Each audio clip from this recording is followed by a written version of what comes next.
নমস্কার, আমি হলাম আপনাদের সবার প্রিয় লাভলি। আর লাভলি মানে কি? লাভলি মানেই আছে লাভলি জুলি কিচেন। আর লাভলি জুলি কিচেন মানে কি? লাভলি জুলি কিচেন মানে সিম্পল ব্যাপার, এক্সপেরিমেন্ট। আমরা ছবি নিয়ে এক্সপেরিমেন্ট করতে পারি, বিভিন্ন কাজ নিয়ে এক্সপেরিমেন্ট করতে পারি, তো কেন আমরা রান্না নিয়েও এক্সপেরিমেন্ট করতে পারবো না? এটা যদিও চলে আসছে বহুকাল ধরে। তো আজকের আমি কি করলাম, যে দুধটা আমি বসিয়েছিলাম, এটা অনলাইনে কেনা ছিল। তো জানি না, দুধটা যেহেতু গরম পড়ছে, বসাতে একটা ছানা টাইপের একটা দেখছি আসছে, তখনই আমি কি ভাবলাম যে এটাকে আমি ছানা বানিয়ে নিই। তো ছানা বানিয়ে নিই, ভাবলাম যে এটা একটা নিরামিষ কিছু রেসিপি করা যাক, কারণ এটা পনির টাইপের তো হচ্ছে না, একটা ছানা টাইপের হচ্ছে। তো পনির জিনিসটা সম্পূর্ণ আলাদা, আবার ছানা জিনিসটা সম্পূর্ণ আলাদা। তো আমি সেটাকে কি করলাম, ছানাটাকে জল ঝরিয়ে রাখলাম।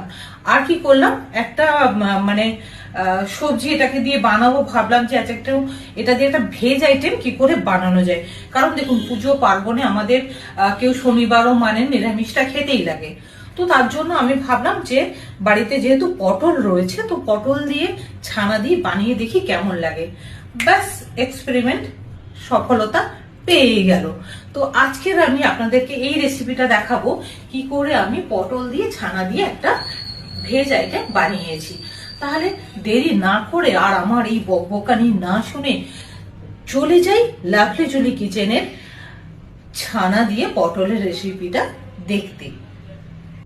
প্রথমে পটলগুলোকে ভালো করে খোসা ছাড়িয়ে নিয়েছি। এবার দেখুন কিভাবে এটাকে কাটবো। প্রথমে মাঝখান থেকে একটা কেটে তারপরে এভাবে একটু ট্যাড়া করে কেটে নেব। এবার দেখুন প্রত্যেকটা এইভাবে কিন্তু কাটতে হবে।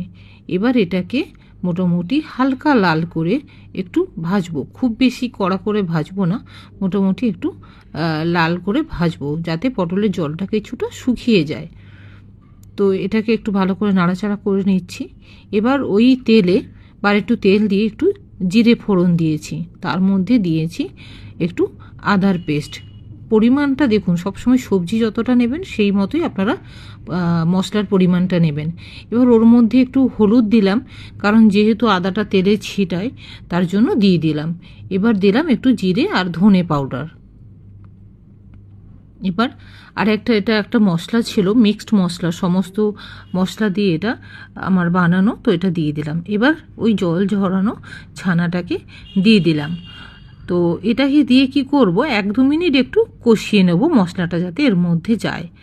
একটু ভালো করে নাড়াচাড়া করে নেব, আর ছানাটাকে একটু ভেঙে নেব যাতে পুরোটা মিক্সড হয়ে যায়, নাহলে তো এক সাইডে ডালা ডালা হয়ে থাকবে। তার জন্য এটাকে একটু ভালো করে কষিয়েও নিলাম, আর মশলার গন্ধটাও চলে গেল। এবার এর মধ্যে পটলগুলো দিয়ে ভাজতে হবে, মানে একটু ভালো করে না কষালে এই দুটো মিক্সটা হবে না, বা এর ফ্লেভারটা ওর মধ্যে যাবে না। এবার কি পরিমাণ মতো লবণ দিয়ে দিলাম, দিয়ে এটাকেও পুরোটার মধ্যে একটু মিক্সড করে নেব। দেখুন এটা কষাতে কষাতে সুন্দর তেল ছেড়ে বেরোচ্ছে। হ্যাঁ, প্রত্যেকটা রান্নাই দেখবেন যখন ভালো কষানো হবে তো তাতে তেল ছেড়ে বেরোয়। এবার এর মধ্যে সামান্য একটু ঘি দিচ্ছি, যেহেতু নিরামিষ বানাচ্ছি সেহেতু আমি একটু ঘি ব্যবহার করলাম।